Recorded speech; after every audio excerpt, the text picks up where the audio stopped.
Hello everyone, जय हिंद। आशा करता हूं कि आप सभी ठीक होंगे। जैसा कि आयोक्सी एमपीपीएससी के चैनल के द्वारा आप लोगों के लिए टेस्ट सीरीज प्रोग्राम लेकर आया गया है। हम लोग पिछली क्लासेस में पीवाईक्यू डिस्कस कर रहे थे 2024 के। आज हम लोग डिस्कस करने वाले हैं पीवाईक्यूज अगेन 2023 के एमपीपीएससी एग्जाम के। 2023 में जो एमपीपीएससी का एग्जाम हुआ था उसको लेकर के हम पीवाईक्यू डिस्कस करेंगे। हालांकि हम लोगों ने पिछली क्लास में यूनिट 5 के डिस्कस किए थे। आज हम लोग, क्योंकि 2023 में सिलेबस अलग था, 2024 में एमपीपीएससी यानी आयोग ने अपना सिलेबस चेंज कर दिया था, तो 2023 के पहले जो भी एमपीपीएससी के एग्जाम होंगे तो वो एग्जाम्स के लिए सिलेबस अलग रहेगा।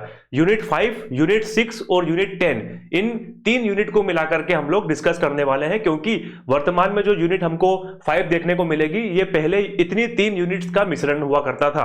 तो आज हम डिस्कस करेंगे, आज स्टार्ट करेंगे हम लोग यूनिट 5, यूनिट 6 और यूनिट 10, जो 2023 के पेपर के अकॉर्डिंग यूनिट रहेंगे। स्टार्ट करते हैं क्लास। सबसे पहले क्वेश्चन देखते हैं। 60 number question, paper A, set ए था ये वाला 2023 के एग्जाम में। उच्च न्यायालय के न्यायाधीशों की अधिकतम आयु सीमा कितनी होती है? तो सीधा फैक्चुअल क्वेश्चन था, हाईकोर्ट के ऊपर क्वेश्चन पूछ लिया गया था। अधिकतम आयु सीमा जो है वो हाईकोर्ट के न्यायाधीशों की 62 वर्ष है, 62 ईयर्स है।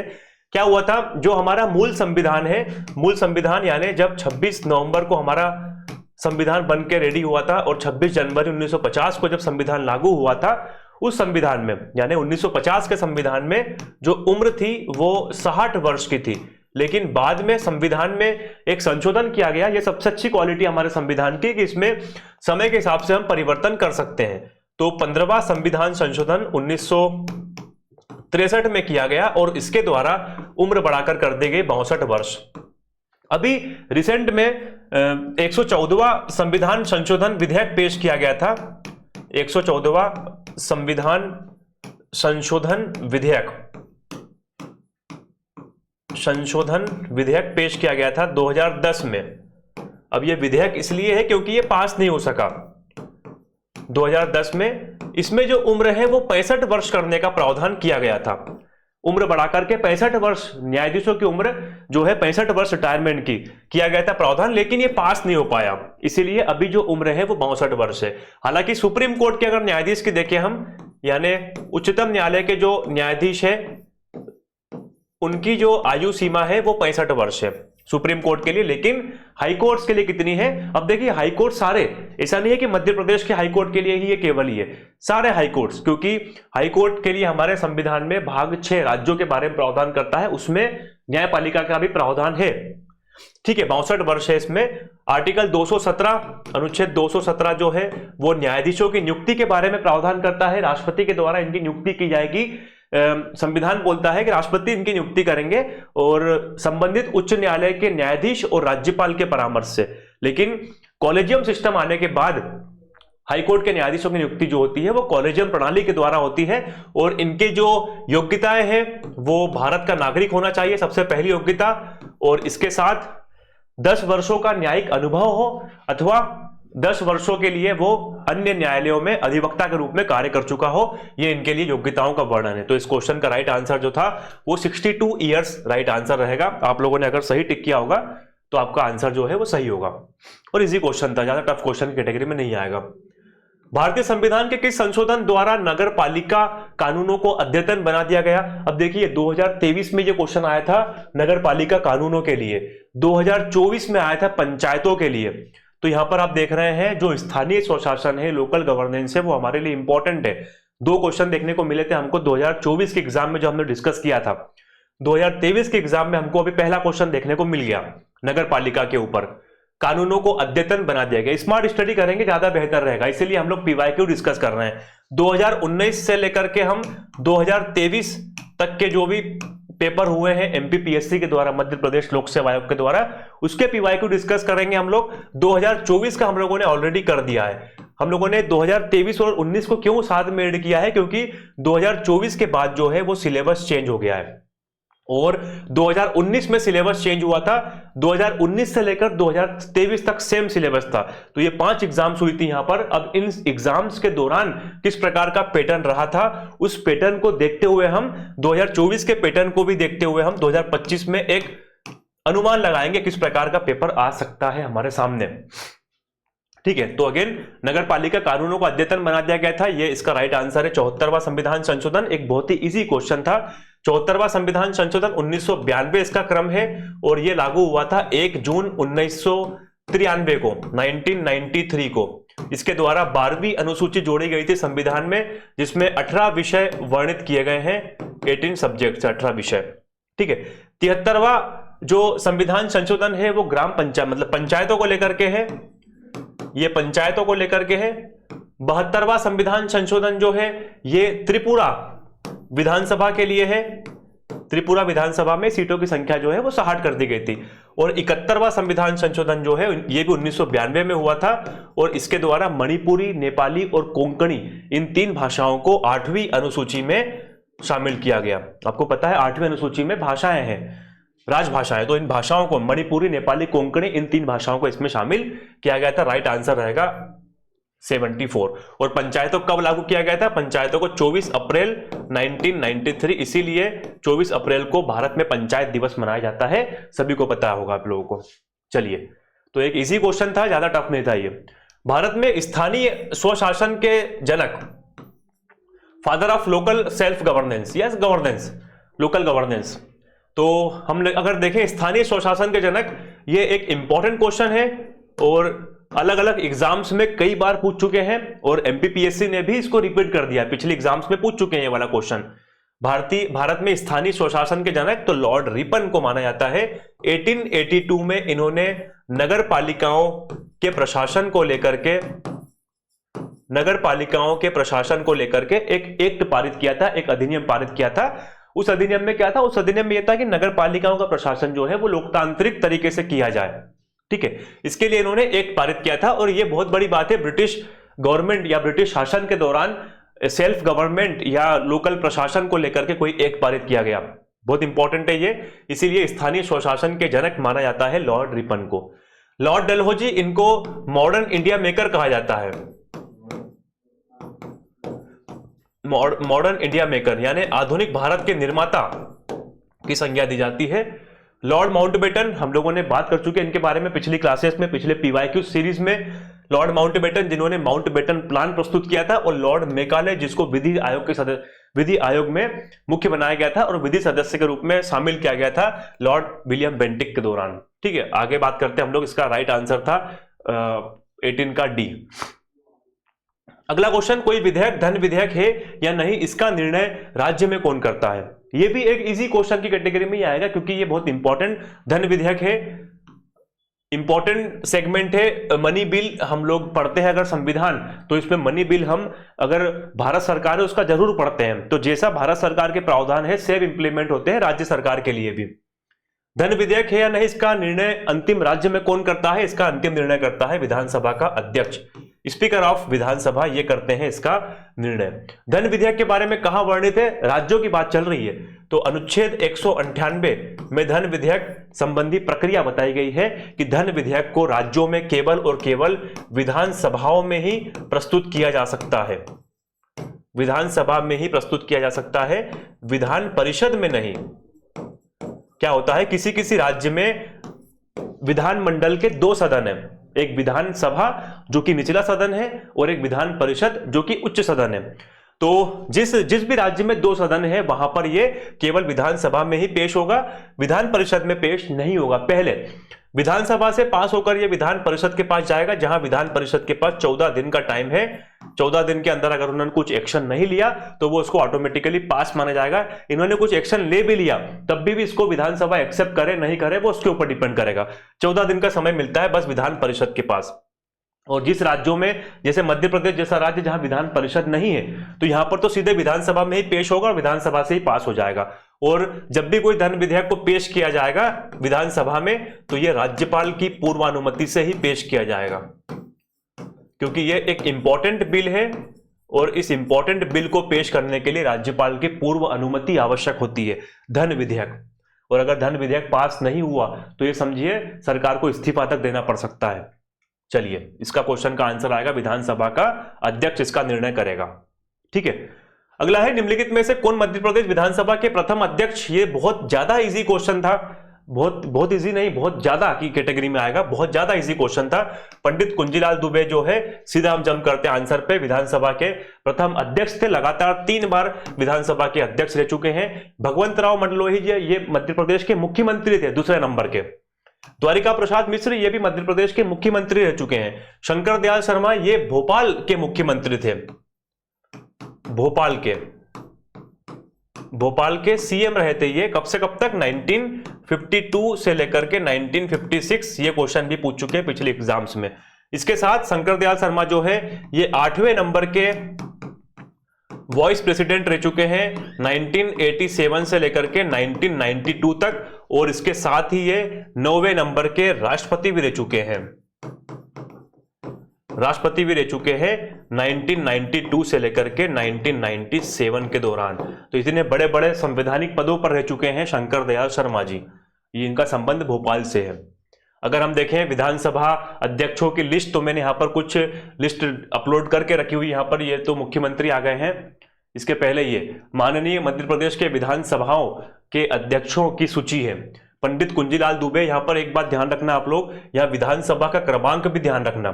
पहली विधानसभा के अध्यक्ष थे कुंजीलाल दुबे, दूसरी विधानसभा के अध्यक्ष भी कुंजीलाल दुबे हैं, तीसरी के भी कुंजीलाल दुबे हैं। अगेन मैंने बताया आपको 3 बार लगातार ये अध्यक्ष रहे हैं विधानसभा के। चौथी विधानसभा के अध्यक्ष थे काशी प्रसाद पांडे, जो कि हम अगर देखें नंबरिंग के हिसाब से तो 2nd नंबर पे आएंगे विधानसभा के अध्यक्ष। इंपॉर्टेंट है, आपसे पूछ सकते हैं, 5वीं विधानसभा के भी 2 रहे हैं, 6वीं का 1 रहे हैं, 7वीं के 2 रहे हैं, 8वीं के 1 रहे हैं, 9वीं के 10वीं, इस प्रकार से आप पढ़ लीजिएगा। वर्तमान में चल रही है 16वीं विधानसभा, 2023 से लेकर 2028 तक चलेगी, और इस विधानसभा के अध्यक्ष है श्री नरेंद्र सिंह तोमर। ये बनते हैं 20 दिसंबर 2023 से लेकर वर्तमान तक।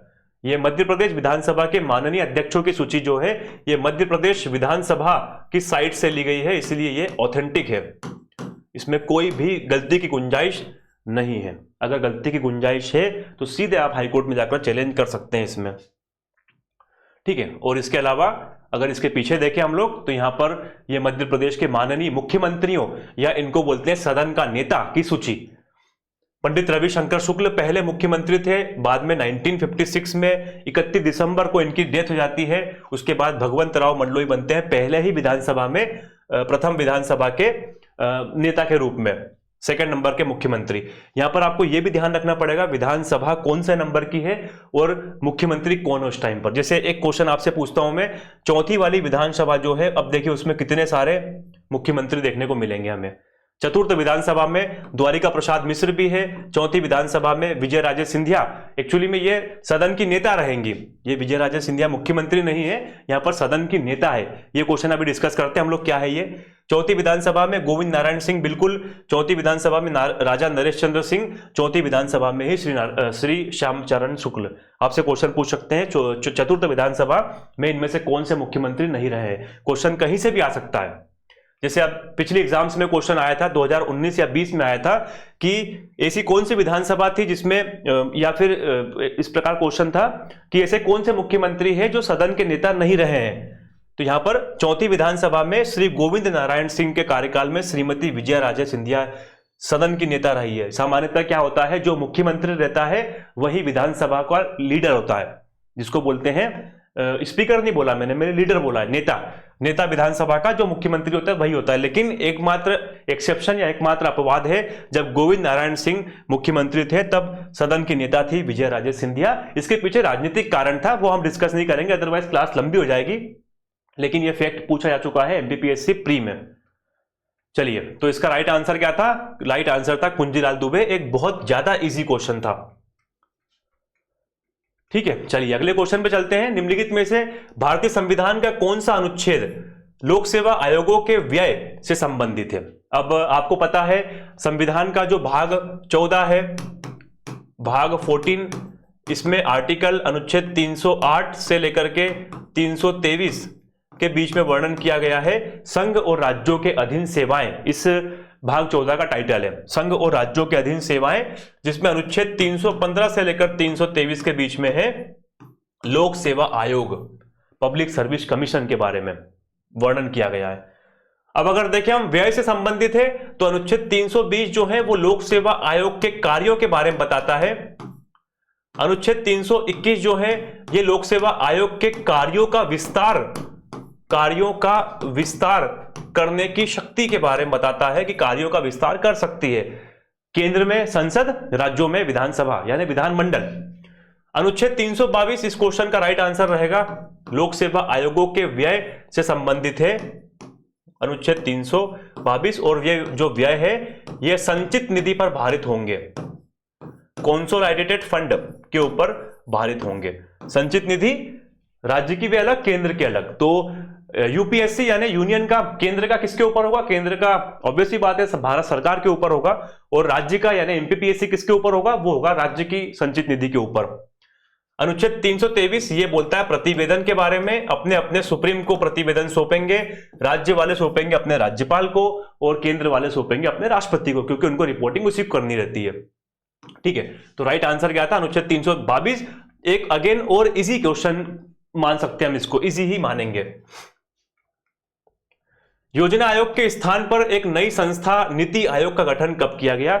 यह भी एक बहुत ज्यादा आसान क्वेश्चन है। 1 जनवरी 2015 को NITI Aayog, national information for transforming India, NITI Aayog की स्थापना की गई थी। एक्चुअली क्या हुआ था, जब योजना आयोग की स्थापना कब होती है? 15 मार्च 1950। जो इसका सेकंड ऑप्शन दिख रहा है आप लोगों को, ये योजना आयोग की स्थापना का है। 15 मार्च 1950 को जवाहरलाल नेहरू जी ने एक कार्यपालिक आदेश के द्वारा योजना आयोग की स्थापना की थी, प्लानिंग कमीशन की स्थापना की थी। इसका मुख्य उद्देश्य था कि जो भी संसाधन है हमारे भारत के, रिसोर्सेस है, उसका अनुकूलतम दोहन करना और पंचवर्षीय योजनाओं के लिए एक रोड मैप बनाना, एक तैयारी करना, हम किस प्रकार से इसको इंप्लीमेंट करेंगे। ये इसका मेन एम था योजना आयोग को बनाने का। लेकिन जब रिसेंट में मोदी गवर्नमेंट आई तो 13 अगस्त 2014 को इन्होंने देखा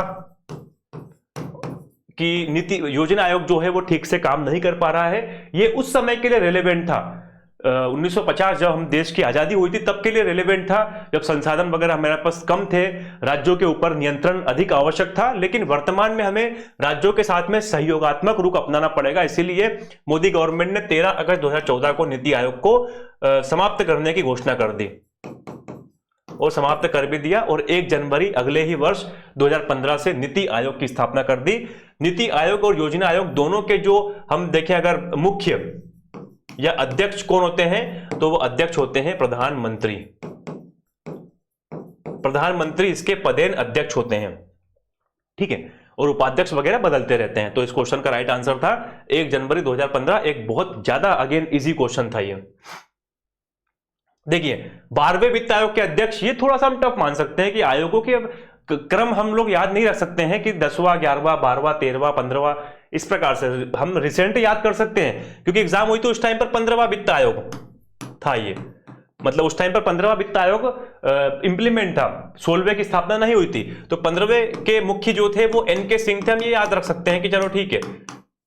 लेकिन हम अगर देखें तो 12वां वित्त आयोग काफी पुराना हो गया ये, लेकिन फिर भी इसका जो आंसर रहेगा वो C रंगराजन इस क्वेश्चन का आंसर रहेगा। और इसके बाद इसकी मैंने PDF भी अपलोड कर दी है कि कौन कौन थे। पहले के थे KC नियोगी, क्षितिज चंद्र नियोगी, जिनको हम जानते हैं। और अगर देखें हम लोग 11वां पूछा गया था, 11वें के थे खुसरो साहब, 12वें के थे हम जो क्वेश्चन आया था ये चक्रवर्ती रंगराजन, 13वें के थे विजय L केलकर, 14वें के थे YV रेड्डी और 15वें जो रिसेंट उस टाइम पर चल रहा था करंट अफेयर वो उसके हिसाब से था NK सिंह। और 16वां भी गठित किया जा चुका है, इसमें आप लोग 16वां भी ऐड कर लीजिएगा। 16वीं वित्त आयोग के अध्यक्ष जो है वो अरविंद पनगड़िया, अरविंद पनगड़िया, ये नीति आयोग के भूतपूर्व उपाध्यक्ष हैं। इन्हें 16वीं वित्त आयोग का अध्यक्ष बनाया गया है 31 दिसंबर 2023 को। और इनका जो टर्म रहेगा वो 2026 से लेकर 2031 के बीच, क्योंकि थोड़ा सा नीति आयोग का भी चेंज हो गया है। 2021 में आ चुका था कोरोना, 2020 में इस कारण से जो 15वां वित्त आयोग था इसका थोड़ा आगे खिसक गया, 2021 से 2026 कर दिया गया टर्म। और अब जो है 2026 से 2031 का जो फाइनेंशियल ईयर्स रहेंगे उसके लिए अपने सिफारिशें देंगे रिकमेंडेशन देंगे अरविंद पनगड़िया, जो वित्त आयोग के अध्यक्ष है। वित्त आयोग की स्थापना आर्टिकल 280 के तहत की जाती है। इसमें प्रावधान है कि केंद्र और राज्यों के बीच में वित्तीय संसाधनों के बंटवारे या वित्तीय बंटवारे के अनुशंसाओं के लिए एक योजना आयोग की स्थापना की जाएगी और राष्ट्रपति के द्वारा की जाएगी। इसमें एक अध्यक्ष होते हैं, इसके अलावा 4 अन्य सदस्य होते हैं जिनका कार्यकाल 5 वर्ष का हमको देखने को मिल ही रहा है। ठीक है, इजी क्वेश्चन था ये वाला भी। सॉरी, इजी तो नहीं मान सकते इसको हम थोड़ा सा मॉडरेट लेवल मान सकते हैं, क्योंकि हम ये नंबरिंग नहीं याद रख सकते बार बार। वित्त आयोग करंट पूछते, पहला पूछते तो ठीक था, तो थोड़ा टफ क्वेश्चन मान सकते हैं इसको हम। अगला, राष्ट्रपति के चुनाव के लिए निर्वाचक मंडल में कौन से सदस्य शामिल होते हैं? ये भी एक इजी क्वेश्चन है, टफ नहीं है, इजी क्वेश्चन है। संसद के दोनों सदनों के सदस्य गलत, संसद के दोनों सदनों और राज्य विधानसभाओं के सदस्य गलत, संसद के दोनों सदनों के निर्वाचित सदस्य और राज्य विधानसभाओं के निर्वाचित सदस्य बिल्कुल सही है। राष्ट्रपति के चुनाव में के निर्वाचक मंडल, आर्टिकल 54 क्या कहता है? राष्ट्रपति का निर्वाचन जो है वो सदन से ही होगा, ऑब्वियस ही बात है, लेकिन वहां पर निर्वाचित सदस्य भाग लेते हैं। यहां पर मनोनीत सदस्य, ये वाला ऑप्शन क्यों गलत हो गया? क्योंकि इसमें दोनों सदनों के सभी सदस्यों की बात चल रही है, जो गलत है। मनोनीत सदस्य भाग नहीं लेते हैं राष्ट्रपति के निर्वाचन में। हाँ, अगर आपसे क्वेश्चन पूछे कि राष्ट्रपति पर महाभियोग, अगर क्वेश्चन आए आपके सामने कि राष्ट्रपति पर महाभियोग में क्या मनोनीत सदस्य भाग लेते हैं, तो बिल्कुल जी हाँ लेते हैं। महाभियोग, राष्ट्रपति को हटाने में सब लोग बैठेंगे और केवल संसद, उसमें विधानसभा का रोल नहीं है। ठीक है, ध्यान रखना, राष्ट्रपति को चुनने में, राष्ट्रपति के निर्वाचन में विधानसभाएं भी आएंगी और साथ में संसद के केवल निर्वाचित सदस्य आएंगे, लेकिन राष्ट्रपति को हटाने में केवल और केवल संसद के सभी सदस्य आएंगे, राज्य की विधानसभाएं नहीं आएंगी। ठीक है, ये माइनर सा डिफरेंस है, लेकिन बहुत कंफ्यूज करता है। मैं जानता हूं कि सब अधिकांश लोगों ने, मतलब सभी का तो नहीं बोल रहा हूं, लेकिन कई लोगों ने यहां पर हड़बड़ाहट में बी भी टिक किया होगा। जैसे उनको ऑप्शन दिखा, संसद के दोनों सदन और राज्य विधानसभाओं के सदस्य, टिक कर दिया होगा, जबकि उन्होंने पढ़ा ही नहीं होगा आगे कि निर्वाचित सदस्य यहां पर आगे लिखा हुआ है। इसमें यूटीज भी शामिल है, ध्यान रखिएगा आप लोग। यूटीज 70वां संविधान संशोधन 1991 के द्वारा यहां पर यूटीज को भी ऐड कर दिया गया। यूटीज उस टाइम पर दिल्ली और पांडिचेरी, इन दोनों को ऐड कर दिया गया था। 70वां संविधान संशोधन 1989 है, सॉरी, इसके द्वारा ऐड कर दिया गया था इन्हें भी। ठीक है, चलिए अगला क्वेश्चन देखते हैं। राज्य के नीति निर्देशक तत्वों की व्याख्या भारतीय संविधान के 4 क में की गई है, गलत। राज्य के जो डीपीएसपी हैं ये बताए गए हैं भाग 4 में, तो थोड़ा क्वेश्चन ही गलत था, लेकिन ठीक है, इन्होंने इसको डिटेल में बता दिया था कि राज्य के नीति निर्देशक तत्वों की बात चल रही है। थोड़ा बहुत मिस्टेक एमपीपीएससी से हो जाती है, हम लोग मानते हैं इस बात को। तो यह व्यवस्था किस देश के संविधान से ली गई है? यह भी अगेन फिर से एक बहुत इजी क्वेश्चन है, क्योंकि हम पढ़ते हैं विदेशी स्रोतों से हमारे भारत के संविधान में क्या क्या निहित या क्या क्या विहित किया गया है। तो आयरलैंड से लिया है हमने राज्य के नीति निर्देशक तत्व। राज्यसभा में 12 लोगों का मनोनयन, ये भी हम लोगों ने, मतलब भारतीय संविधान में आयरलैंड से लिया गया है। राष्ट्रपति का निर्वाचक मंडल, प्रेसिडेंट का जो निर्वाचक मंडल देखा अभी हम लोगों ने, उस निर्वाचक मंडल की व्यवस्था भी हम लोगों ने आयरलैंड के संविधान से ही ग्रहण की है। ब्रिटेन के संविधान से हम लोगों ने ली है नागरिकता, इंपॉर्टेंट, और संसदीय व्यवस्था, क्योंकि ब्रिटेन का ही रूल था हमारे ऊपर और संसदीय व्यवस्था के हम काफी करीब थे। संसदीय व्यवस्था ब्रिटेन में भी है, तो हमने उसको एडॉप्ट किया, संसदीय व्यवस्था को। बाकी और चीजें ली है, जैसे विधि निर्माण की प्रक्रिया, ये भी हमने ब्रिटेन से ली है। दक्षिण अफ्रीका से लिया है हमने संविधान में संशोधन करने की प्रक्रिया, संविधान संशोधन प्रणाली। और अमेरिकी संविधान, जिसमें से हमने कई सारी चीजें ली है, जैसे राष्ट्रपति का पद, उपराष्ट्रपति का पद, न्यायिक सर्वोच्चता, सुप्रीम कोर्ट, हाई कोर्ट के न्यायाधीशों को हटाने की प्रक्रिया, मौलिक अधिकार, फंडामेंटल राइट जो सबसे इंपॉर्टेंट है, प्रस्तावना, ये सभी चीजें जो है हम लोगों ने अमेरिकी संविधान से ली है। तो एक इजी क्वेश्चन है, आयरलैंड के संविधान से हम लोगों ने ग्रहण किया है राज्य के नीति निर्देशक तत्वों की व्याख्या। क्या है डीपीएसपी में? इसको शॉर्ट में हम डीपीएसपी बोलते हैं, डीपीएसपी, इसको शॉर्ट में डीपीएसपी बोलते हैं। इतना लंबा नाम लेने में लगभग 2-4 सेकंड खराब होते हैं, डीपीएसपी फट से ले लिया। डीपीएसपी में क्या है? डीपीएसपी जो है वो राज्यों के लिए कर्तव्य है, कर्तव्य आरोपित करते हैं। अनुच्छेद 336 से लेकर के आर्टिकल 51 राज्यों के, सॉरी कर्तव्य नहीं बोलेंगे, उसको दायित्व बोलेंगे कि आपके दायित्व है लोक कल्याणकारी कार्य करना। क्योंकि बाद में सुप्रीम कोर्ट ने इसको मेंशन स्पेसिफाई किया है कि ये एक बाध्यकारी कर्तव्य नहीं है। क्या हुआ था, कई लोग पहुंच जाते हैं सुप्रीम कोर्ट की हमारे डीपीएसपी में लिखा हुआ है कि फला फला चीजें हमको प्रोवाइड की जाए, हमको सरकार प्रोवाइड नहीं कर रही है। सुप्रीम कोर्ट ने क्लियरली ये स्टेटमेंट दिया, अपना जजमेंट दिया कि नहीं, डीपीएसपी जो है ये बाध्यकारी कर्तव्य नहीं है राज्य के ऊपर। राज्य के पास संसाधन आएंगे तो वो लोक कल्याणकारी कार्य के लिए इन डीपीएसपी को लागू करेगी, अदरवाइज नहीं भी करेगी तो चलेगा। ठीक है, तो आर्टिकल 36 से लेकर 31 के बीच में राज्य के नीति निर्देशक तत्वों का वर्णन किया गया है। चलते अगले क्वेश्चन में, संसद का निर्माण निम्नलिखित में से किन के द्वारा होता है? यह भी एक बहुत ज्यादा इजी क्वेश्चन है। संसद का निर्माण, the parliament is formed by which of the following. अगर देखें हम आर्टिकल 79 ये बताता है कि संघ के लिए एक संसद होगी जो राष्ट्रपति और 2 सदनों से मिलकर बनेगी। 2 सदन कौन? राज्यसभा और लोकसभा। लोकसभा, राज्यसभा और राष्ट्रपति, इनसे मिलकर बनेगी भारतीय संसद। एक इजी क्वेश्चन था और ये हमने किससे अपनाया है? ये हमने अपनाया है ब्रिटेन से। ब्रिटेन में lower house, house of Commons, upper house, house of representative, और वहां पर किंग या क्राउन। ठीक है, चलिए, इजी क्वेश्चन था, ज्यादा हम डिस्कस नहीं करेंगे इसके ऊपर। अगला क्वेश्चन है, शिक्षा का अधिकार किस संविधान संशोधन द्वारा मौलिक अधिकार में जोड़ा गया, शामिल किया गया? देखिए क्या हुआ था, आर्टिकल 45 मैंने आपको बताया अभी जस्ट, अनुच्छेद 36 से लेकर अनुच्छेद 51 के बीच में क्या थे? डीपीएसपी, राज्य के नीति निर्देशक सिद्धांत। अब इस डीपीएसपी में एक सिद्धांत था, अनुच्छेद 45 ये बोलता था कि 6 से 14 वर्ष की आयु तक के बच्चों को अनिवार्य और निःशुल्क शिक्षा प्रोवाइड की जाएगी, ये राज्य का कर्तव्य है। अब उस टाइम पर जब संविधान लागू हुआ 1950 में, तब राज्य के पास में इतने संसाधन नहीं थे। ठीक है, संसाधन नहीं है तो चलो ठीक है, उन्होंने उसको डीपीएसपी में शामिल किया है। राज्य के ऊपर एक दायित्व सौंप दिया कि जब भी आपके पास में आएंगे आपको करना है। जब 86वां संविधान संशोधन 2002 में संसाधन आए, 86वां संविधान संशोधन 2002, जब right to education RTE act पारित हुआ, उसके बाद संसाधन वगैरह लगे कि अब हमारे पास में पर्याप्त है, तो हम एक काम करते हैं, इसको हम शिक्षा के अधिकार को, राइट टू एजुकेशन को हम अब मौलिक अधिकार में डाल देते हैं। तो आर्टिकल 45 को उठाकर डाल दिया आर्टिकल 21A, 21A, और आर्टिकल 21A क्या कहता है? वो यही कहता है जो अनुच्छेद 45 कहता था पहले कि 6 से 14 वर्ष की आयु तक के बच्चों के लिए अनिवार्य और निःशुल्क शिक्षा, अब ये मौलिक अधिकार में आ गया। मतलब अब इसके उल्लंघन पर सीधे आप सुप्रीम कोर्ट जा सकते हो आर्टिकल 32 के तहत, या हाई कोर्ट जा सकते हो आर्टिकल 226 के तहत। ठीक है, अब 45 खाली हो गया, तो उस 45 में क्या लिखा? 45 में लिख दिया कि 6 वर्ष से जो भी कम आयु के बच्चे हैं उनके लिए पोषाहार या पोषण आहार, उनकी देखभाल के बारे में बताया गया है, 6 से कम वर्ष की आयु तक के बच्चों के लिए। ठीक है, इसके बाद अगर देखें हम लोग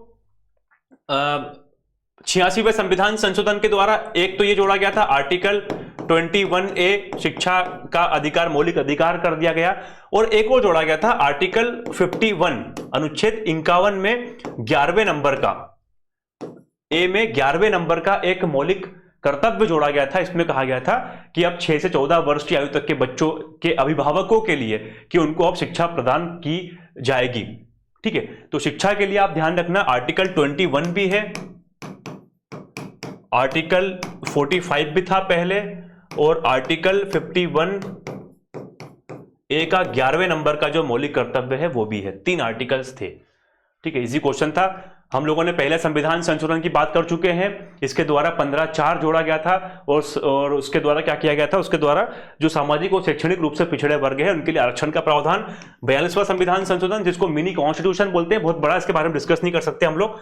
44वां संविधान संशोधन, जिसके द्वारा संपत्ति के अधिकार को मौलिक अधिकार की श्रेणी से निकाल दिया गया था। चलिए अगला क्वेश्चन, अनुच्छेद 51 का अभी जस्ट मैंने आपको बताया, देखिए यहां पर कितने हैं? 11वें नंबर का, तो हम कितने 51(1) में कितने जोड़ दिए गए हैं? 51, 11, आंसर ही मिल गया यहां पर हमें। और ये भी एक बहुत ज्यादा इजी था क्वेश्चन। ये जोड़े गए थे 42वां संविधान संशोधन, मूल संविधान में मौलिक कर्तव्य नहीं थे। 42वां संविधान संशोधन 1976 के द्वारा इनको जोड़ा गया, भाग 4 क जोड़ा गया संविधान में, और उस 4 क में मौलिक कर्तव्यों का प्रावधान किया गया, फंडामेंटल ड्यूटीज जैसे अधिकार होते हैं व्यक्ति के पास, नागरिक के पास, उसी प्रकार कुछ कर्तव्य भी होते हैं नागरिकों के लिए अपने देश के प्रति। ठीक है, सरदार स्वर्ण सिंह समिति की अनुशंसा पर, सरदार स्वर्ण सिंह समिति की अनुशंसा पर इसको जोड़ा गया था संविधान में। कुल 10 मौलिक अधिकार जोड़े गए थे प्रारंभ में, बाद में 86वां संविधान संशोधन 2002 के द्वारा एक और जोड़ दिया गया, टोटल हो गए 11। और मैंने आपको बताया कौन सा जोड़ा गया था, शिक्षा का, कि 6 से 14 वर्ष की आयु तक के बच्चों के जो अभिभावक हैं यानी जो पेरेंट्स हैं वो अपने बच्चों को पढ़ाएंगे लिखाएंगे, ये उनका कर्तव्य है। ये कर्तव्यों के बारे में बता रहा है। चलिए, तो ये भी क्वेश्चन एक बहुत ज्यादा आसान क्वेश्चन था। किस संविधान संशोधन के द्वारा प्रस्तावना में समाजवादी शब्द जोड़ा गया? यह भी एक बहुत आसान क्वेश्चन है, क्योंकि अगर आप एमपीपीएससी की तैयारी कर रहे हैं तो ये बच्चों वाले क्वेश्चंस हो रहे हैं हमारे सामने। ठीक है, क्योंकि ये पढ़ना ही पड़ता है, स्टार्टिंग में हम यही क्वेश्चन पढ़ते हैं सारे के सारे। तो प्रस्तावना में समाजवादी शब्द जोड़ा गया था 42वां संविधान संशोधन 1976 के द्वारा। हालांकि इसके अलावा 2 शब्द और जोड़े गए थे, समाजवादी, पंथ निरपेक्ष और अखंडता। हमारे संविधान में पहले वर्ड था राष्ट्र की एकता, तो उस एकता के साथ राष्ट्र की एकता और अखंडता शब्द जोड़ दिया गया। तो 3 शब्द जोड़े गए थे। अभी तक के इतिहास में हमारे 1950 से जब संविधान लागू हुआ था तब से लेकर आज तक प्रस्तावना में केवल 3 शब्द जोड़े गए हैं, समाजवादी, पंथ निरपेक्ष और अखंडता। राष्ट्र की एकता के साथ में अखंडता भी जोड़ दिया गया। ठीक है, इसको मिनी कॉन्स्टिट्यूशन बोलते हैं, जैसा कि मैंने आप लोगों को बताया अभी।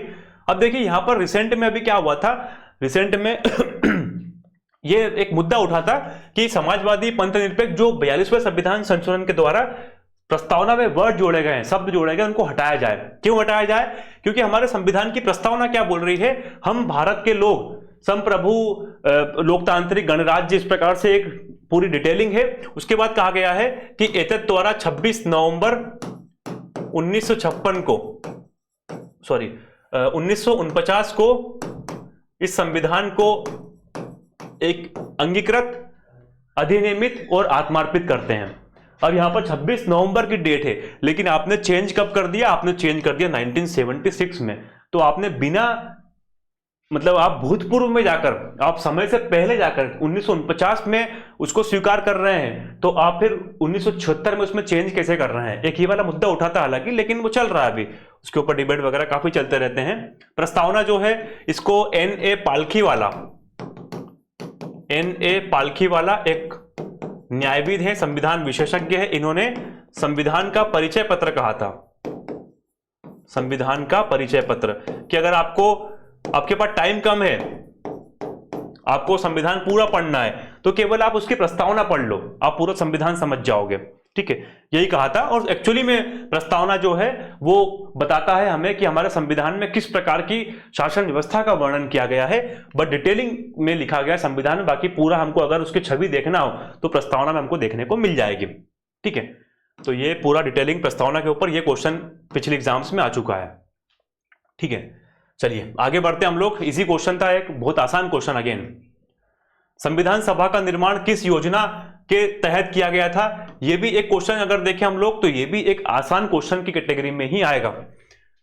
सीधे चलते हम लोग कैबिनेट मिशन योजना के ऊपर। इस क्वेश्चन का राइट आंसर रहेगा 24 मार्च 1946 को कैबिनेट मिशन आया था। इसमें संविधान सभा का निर्माण करने की बात कही गई थी। टोटल 389 मेंबर्स रहेंगे संविधान सभा में, जिसमें से 296 जो है ये ब्रिटिश प्रांत से आएंगे और 93 जो है ये देशी रियासतों की तरफ से रिप्रेजेंटेटिव रहेंगे। देशी रियासत मतलब ये होंगे मनोनीत और ये होंगे निर्वाचित, और इनके ऊपर चुनाव हुआ था। और अभी जब हम लोगों ने टेस्ट सीरीज डिस्कस की थी संडे को 10 तारीख को 10 नवंबर को, तब उसमें मैंने आपको बताया था 296 में से 208 मेंबर आ गए थे, कांग्रेस में जीत गए थे, 73 मुस्लिम लीग के पास में, और 15 मेंबर जो है ये जीते थे अन्य दल से, मतलब निर्दलीय थे, कुछ अन्य दल के थे। तो इस प्रकार से मुस्लिम लीग ने फिर प्रत्यक्ष कार्यवाही दिवस मनाया था 16 अगस्त 1946 को।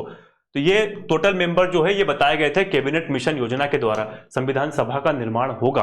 ठीक है, तो ये भी एक आसान क्वेश्चन। क्रिप्स मिशन 1946 में आया था, 1942 में आया था। साइमन कमीशन 1927 में आया था। ये भी, इनके ऊपर हम डिटेल में नहीं जाएंगे, अदरवाइज क्लास लंबी हो जाएगी हमारी।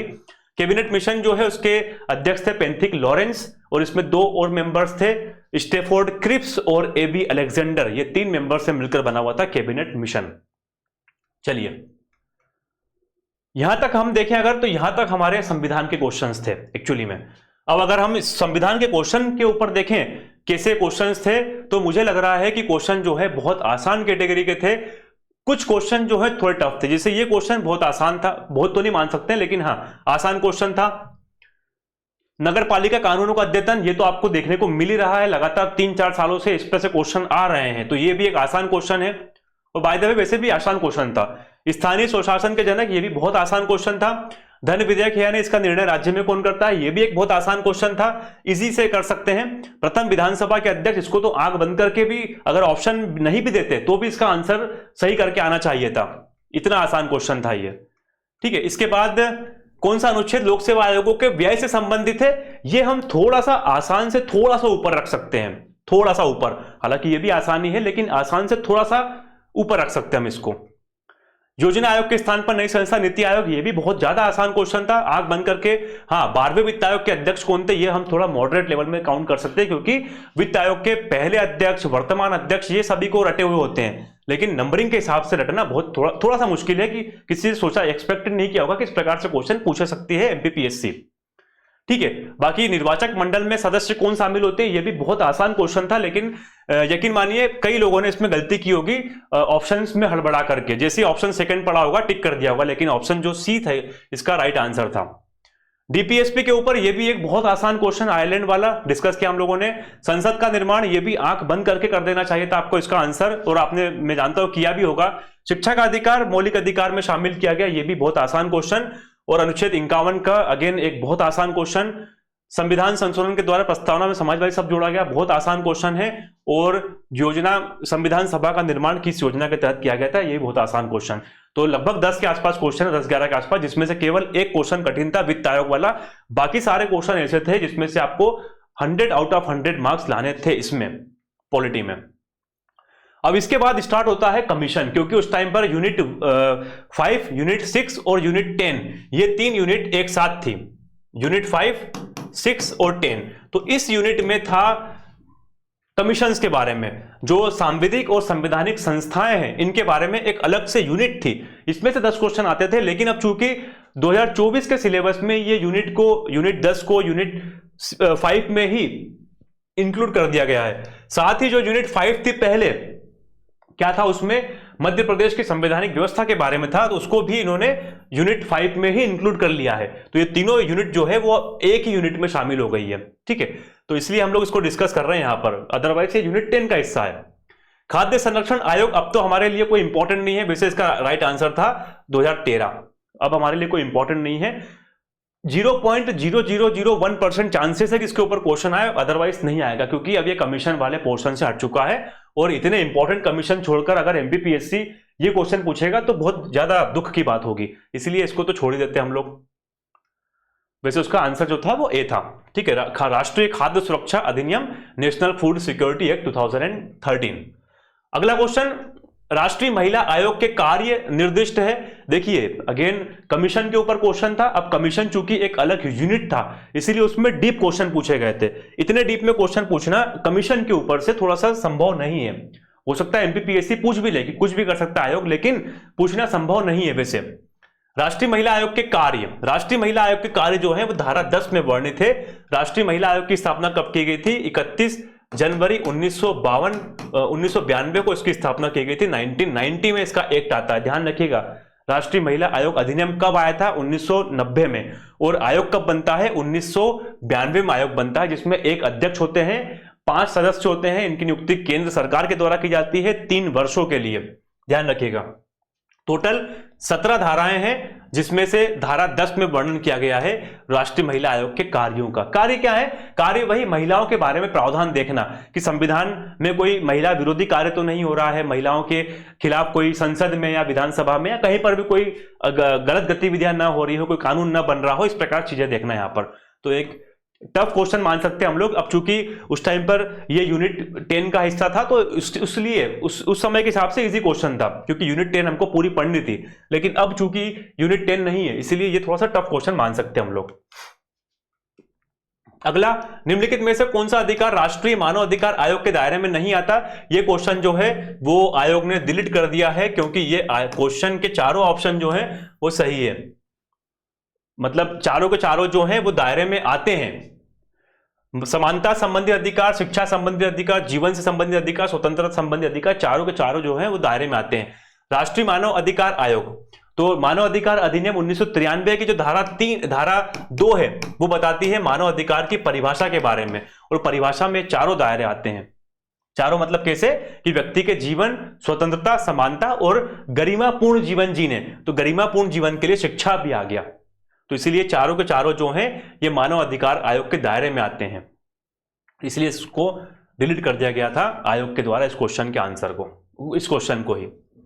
अगला क्वेश्चन है, राष्ट्रीय अनुसूचित जनजाति आयोग के अध्यक्ष और उपाध्यक्ष के अतिरिक्त सदस्यों की कुल संख्या कितनी होती है? देखिए यहां पर अध्यक्ष और उपाध्यक्ष के अतिरिक्त 3 मेंबर होते हैं, टोटल 5 सदस्य होते हैं अध्यक्ष और उपाध्यक्ष को मिला करके। लेकिन अगर अध्यक्ष और उपाध्यक्ष को अगर हम अलग कर लेंगे तो टोटल हो जाएंगे 3 मेंबर। ठीक है, ये एक संवैधानिक आयोग है। अब देखिए अगेन कमीशन का क्वेश्चन है इसलिए डीप में पूछा गया था। उस टाइम पे यूनिट 10 जो थी वो एक अलग यूनिट थी। इसको 1978 में एक कार्यकारी आदेश के द्वारा बनाया गया था। बाद में 65वां संविधान संशोधन किया गया 1990 में, और उसके द्वारा इसे एक सांविधिक दर्जा दिया गया, संवैधानिक दर्जा प्रदान किया गया था। और उसके बाद 89वां संविधान संशोधन किया गया संसद के द्वारा अगेन 2003 में, और इस संविधान संशोधन के द्वारा क्या किया गया, राष्ट्रीय national commission for schedule caste और national commission for schedule tribe, यानी अनुसूचित जाति के लिए आयोग और अनुसूचित जनजाति के लिए आयोग, इन दोनों को अलग अलग कर दिया गया था। अनुच्छेद 338 जो है वो बताता है नेशनल कमीशन फॉर एससी मतलब अनुसूचित जाति के लिए राष्ट्रीय आयोग, और अनुच्छेद 338 क ये बताता है national commission for schedule tribe यानी अनुसूचित जनजाति के लिए राष्ट्रीय आयोग के बारे में प्रावधान करता है। इस क्वेश्चन का राइट आंसर था सी। एक डीप क्वेश्चन था ये वाला भी। अब चूंकि उस टाइम पर यूनिट 10 में था तो ये इजी मान सकते हैं उस समय के हिसाब से, लेकिन आज के हिसाब से डीप क्वेश्चन, टफ क्वेश्चन है। भारत के नियंत्रक और महालेखा परीक्षक अधिकतम कितने वर्षों के लिए अपना पद धारण कर सकते हैं? ये एक इजी क्वेश्चन मान सकते हैं हम लोग। भारत के नियंत्रक और महालेखा परीक्षक, इनको बोलते हैं हम लोग शॉर्ट में keg, controller and auditor general of India, keg, article 148 से लेकर के 151 के बीच में प्रावधान है। तो इनका कितने वर्षों के लिए कर सकते हैं पद धारण? तो इसका राइट आंसर होगा 6 वर्ष की कार्यकाल या 65 वर्ष की आयु, इन दोनों में से जो भी पहले हो उसके बाद रिटायरमेंट इनको देना पड़ेगा। एक इंटरेस्टिंग फैक्ट है, इनका जो सेवा शर्तें हैं पदावधि के बारे में वर्णन संविधान में नहीं है, ध्यान रखिएगा। इनके बारे में संविधान में वर्णन कार्यकाल को लेकर के नहीं है। कार्यकाल को लेकर के 1971 में एक एक्ट पारित किया था जिसका नाम था कंट्रोलर यानी भारत के नियंत्रक और महालेखा परीक्षक नियुक्ति, सेवा शर्तें, कार्यकाल, शक्तियां अधिनियम 1971, और इस अधिनियम में है कि वो 6 वर्ष के कार्यकाल या 65 वर्ष की आयु दोनों में से जो भी पहले हो तक पद धारण करेंगे। वर्तमान में कौन है भारत के नियंत्रक और महालेखा परीक्षक? वर्तमान में है गिरीश चंद्र मुर्मू। 148 से लेकर 151 के बीच में इनका वर्णन किया गया है। 148 में नियुक्ति का प्रावधान है, किस प्रकार नियुक्ति की जाएगी और सेवा की अन्य शर्तें क्या होगी। 149 में इनके शक्तियां और कर्तव्य के बारे में है। 150 में इनके लेखाओं की संपरीक्षा मतलब राज्य और संघ के लेखाओं के बारे में है, और 151 में रिपोर्ट किसको सौंपेंगे इसके बारे में प्रावधान किया गया है। तो यह भी एक संवैधानिक निकाय, एक संवैधानिक बॉडी है भारत के नियंत्रक और महालेखा परीक्षक। एक इजी क्वेश्चन था। राष्ट्रीय हरित न्यायाधिकरण का मुख्यालय कहां है? यह भी एक इजी क्वेश्चन मान सकते हैं हम लोग, क्योंकि अधिकांश जो बेंचेस है वो दिल्ली में है, दिल्ली में है, न्यू दिल्ली में। तो राष्ट्रीय हरित न्यायाधिकरण एनजीटी अधिनियम 2010 में पारित हुआ था और उसके तहत इसका मुख्यालय नई दिल्ली में है। हालांकि इसके 4 क्षेत्रीय कार्यालय हैं, 4 रीजनल इसके बेंचेस है, और वो कहां कहां पर है? जो एक पुणे में है, एक सेंट्रल का भोपाल में है, ईस्टर्न का पुणे में है, सेंट्रल का भोपाल में है, ईस्टर्न का कलकत्ता में है, कोलकाता, और सदर्न का चेन्नई में है, और नॉर्थ का तो ऑलरेडी न्यू दिल्ली में है ही। तो वेस्ट का पुणे में, सेंट्रल का भोपाल में, ईस्टर्न का कोलकाता, और साउथ का चेन्नई, और नदर्न का है न्यू दिल्ली में। और ऑब्वियसली बात है यहां पर इसका मुख्यालय भी है। हेड जो बेंच है वो एनजीटी की है। कब इसकी स्थापना होती है? 18 अक्टूबर 2010 को इसकी स्थापना होती है। वर्तमान में इसके मुख्य न्यायाधीश, इसके अध्यक्ष कौन है? इसके अध्यक्ष हैं वर्तमान में प्रकाश श्रीवास्तव। ठीक है, एक इजी क्वेश्चन था, न्यू दिल्ली, मतलब आप कॉमन सेंस का यूज करके इसका इजीली आंसर दे सकते थे। ठीक है, चलिए अगला क्वेश्चन। सिविल सेवा परीक्षा की समीक्षा हेतु संघ लोक सेवा आयोग ने जुलाई 2020 में किसकी अध्यक्षता में एक समिति का गठन किया था? एक समिति बनाई थी प्रोफेसर, अगर हम सीधे इसके ऊपर आंसर के ऊपर जंप करें, प्रोफेसर योगेंद्र कुमार अलग। अब देखिए ये क्वेश्चन जो था वो हम टफ मान सकते हैं, क्योंकि जनरली समिति, और वो भी यूपीएससी की समितियों के बारे में इतना डीप में किसी ने नहीं पढ़ा होगा। अगर पढ़ा होगा तो बहुत अच्छी बात है, अदरवाइज इस क्वेश्चन को हम टफ की कैटेगरी में काउंट कर सकते हैं। योगेंद्र कुमार अलग कमेटी बनाई थी 2000 में, और इन्होंने अपनी 2002 में रिपोर्ट पेश की थी। कमेटी क्यों बनाई गई थी? कमेटी बनाई गई थी हायर सिविल सर्विसेज के रिव्यू के लिए, हायर सिविल सर्विसेज के रिव्यू करने के लिए। इन्होंने कहा था कि लेटरल एंट्री को स्टार्ट करिए। लेटरल एंट्री एक मतलब साइट से एंट्री सिविल सर्विसेज में, उसको स्टार्ट कीजिए। इसके ऊपर हम अभी बात नहीं कर सकते, अदरवाइज क्लास लंबी हो जाएगी। इसके बाद बात करें प्रोफेसर सुखदेव थोराट, ये कमेटी बनाई जाती 2007 में। सुखदेव थोराट कमेटी 2007 की कमेटी है सुखदेव थोराट, और ये कमेटी बनाई गई थी क्योंकि कुछ हायर एजुकेशन इंस्टीट्यूट्स में, जैसे एम्स में क्या हो रहा है, जातिगत भेदभाव हो रहा है। इसको लेकर के एम्स में, जेएनयू वगैरह यहाँ पर जातिगत भेदभाव हो रहा है, तो उस जातिगत भेदभाव की समीक्षा करने के लिए। और बाकी ये दोनों जो है वो यूजीसी के मेंबर्स हैं, कोई चेयरमैन है, कोई वाइस चेयरमैन है, ये कोई कमिटी नहीं थी। इस क्वेश्चन का राइट आंसर था प्रोफेसर योगेंद्र कुमार अलग कमेटी। ठीक है, तो इस प्रकार से अगर देखें हम लोग, ये हमारे सामने क्वेश्चन है। अगर हम इसके बारे में बात करें तो क्वेश्चन का जो लेवल था वो इजी क्वेश्चंस ज्यादा थे। चूंकि कमीशन के क्वेश्चन थोड़े टफ थे, लेकिन चूंकि यूनिट 10 उस टाइम पर एक अलग यूनिट था, और हर यूनिट से 10 क्वेश्चन आने की संभावना रहती है। प्रायिकता यही रहती है 99% कि हर यूनिट से 10 क्वेश्चन आएंगे। तो यूनिट 10 से चूंकि 10 क्वेश्चन आएंगे, अब यूनिट 10 में केवल 15-16 के आसपास कमेटी संस्थाएं हैं, संवैधानिक और सांविधिक संस्थाएं, तो उन 15-16 को डीप में पढ़ना था। तो डीप के हिसाब से उस टाइम के हिसाब से सही था, लेकिन आज अगर इस टाइप के क्वेश्चन आते हैं तो थोड़ा टफ हो जाएगा। महिला आयोग के कर्तव्य कौन से आर्टिकल में है, ये थोड़ा सा कठिन है, क्वेश्चन की कैटेगरी में आता है। अलग कमेटी, ये थोड़ा कठिन क्वेश्चन की कैटेगरी में आ गया। ठीक है, तो ये हम लोगों ने डिस्कस किया। पॉलिटी पेपर, इसको यूनिट 5, यूनिट 6 और यूनिट 10 हम लोग मान सकते हैं 2023 में। अगली क्लास में हम अगला मतलब 2023 के ही हिस्ट्री के क्वेश्चन डिस्कस करेंगे। फिर हम 19 से मतलब उसके पीछे जाएंगे, 22 के करेंगे, 21 के करेंगे, 20 के करेंगे, 19 के करेंगे। फिर हम एक चार्ट निकालेंगे, एक एनालिसिस करेंगे कि क्या पैटर्न रह रहा है एग्जाम का 2024 में। फिर जब सिलेबस चेंज हुआ तो क्वेश्चन किस प्रकार के आए वो हमने देख ही लिए हैं। फिर 2025 में एक एक्सपेक्टेड क्वेश्चन के आने की संभावनाएं रहेंगी, इसके बारे में बात करेंगे। चलिए मिलेंगे फिर अगली क्लास में। थैंक यू, जय हिंद, जय भारत।